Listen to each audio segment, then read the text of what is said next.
Marks తక్కువ వస్తున్నాయని tuition లో వేశాం, అయినా సరే చదవట్లేదంట. సిగ్గనిపించట్లేదా నీకు?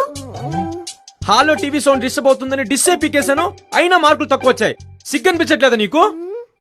బుద్ధి పెరుగుతుందని ఇంట్లో ఉన్న బాదం అంతా తినేసావు, అయినా మార్క్స్ తక్కువ వచ్చాయి. సిగ్గనిపించట్లేదా నీకు? స్కూల్లో కాంపిటీషన్, ఎగ్జిబిషన్, యాక్టివిటీస్, ఈ activities, paper, pen, book, rubber, colour, ink అడిగినవన్నీ ఇప్పించాను, అయినా కానీ మార్కులు తక్కువ వచ్చాయంటే సిగ్గనిపించట్లేదా నీకు? సిగ్గు గురించి మీరిద్దరు మాట్లాడకూడదు. ట్యూషన్ ఫీజు 500 అయితే నాన్న దగ్గర 800 తీసుకుంటావు. అప్పుడు నీకు సిగ్గు అనిపించలేదా అమ్మా? అమ్మ టీవీ సీరియల్స్ చూస్తూ పని చేయడం లేదని టీవీ కనెక్షన్ తీసేసి నా కోసం తీసేసావని చెప్పావు. అప్పుడు నీకు సిగ్గు అనిపించలేదా నాన్న?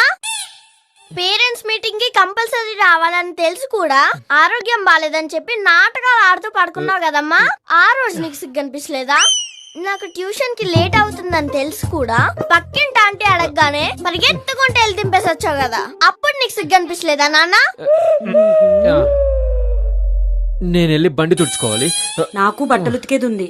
ఏంటిద్దరు వెళ్ళిపోతున్నారు? ప్రోగ్రెస్ కార్డులో సైన్ చేసి వెళ్ళండి, అలాగే తీసుకెళ్తే నాకు సిగ్గులేదనుకుంటారు.